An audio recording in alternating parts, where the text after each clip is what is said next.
கொலை குற்றவாளியை கண்டுபிடிக்க முடியாமல் காவல்துறை திணறிய வழக்குகளை பார்த்திருப்போம். வித்தியாசமாக ஒரு கொலை செய்துவிட்டு சரணடைய வந்த நபரை தங்கள் லிமிட்டில் இல்லை என்று கூறி காவல்துறையினர் திணறடித்த சம்பவம் தலைநகருக்கு அருகிலேயே நடந்துள்ளது. மறைமலை நகர் அருகே செட்டிப்புண்ணியத்தில் கைவிடப்பட்ட கல்குவாரியது. அங்கு வந்து நின்ற கார் ஒன்றில் இருந்து உடல் ஒன்றை தூக்கி வீசிய சரவணன் சென்னைக்கு திரும்பியுள்ளார்.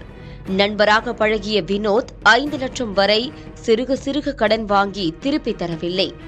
சிங்கப்பெருமாள் கோவில் அருகே இருவரும் மது அருந்த சென்றபோது பணத்தை திருப்பி கேட்டுள்ளார். அப்போது ஏற்பட்ட வாக்குவாதத்தில் நண்பர் வினோத்தை சரவணன் அடித்ததில் வினோத் உயிரிழந்தார். நண்பரை கொன்றுவிட்ட குற்ற உணர்ச்சி, காவல்துறையிடம் சிக்கிவிடுவோமோ என்ற பயம். ஒரு கட்டத்தில் காவல்துறை பிடிப்பதற்குள் நாமே காவல்துறையில் சரணடையலாம் என்று முடிவெடுத்த சரவணன் நேராக திருவல்லிக்கேணி காவல் நிலையத்துக்கு சென்றுள்ளார். அவர் சொன்னதையெல்லாம் கேட்ட காவல்துறையினர் இது தங்கள் எல்லையில் வராது, மறைமலை நகரில் போய் சரணடையுமாறு அறிவுரை கூறி அனுப்பி வைத்தனர். திருவல்லிக்கேணி காவல்துறையினர் கூறியபடி பேருந்தில் பயணித்து மறைமலை நகர் காவல் நிலையத்தில் சரணடைய வந்தார் சரவணன்.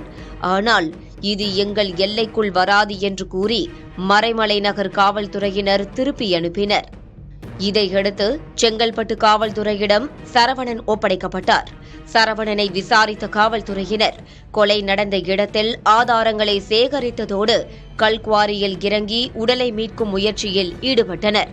கொலை செய்துவிட்டு தாமாக சரணடைய வந்தவரை திருவல்லிக்கேணி, மறைமலை நகர், செங்கல்பட்டு காவல் நிலையங்கள் என அலைக்கழிக்கப்பட்ட சம்பவம் அதிர்ச்சியை ஏற்படுத்தியுள்ளது.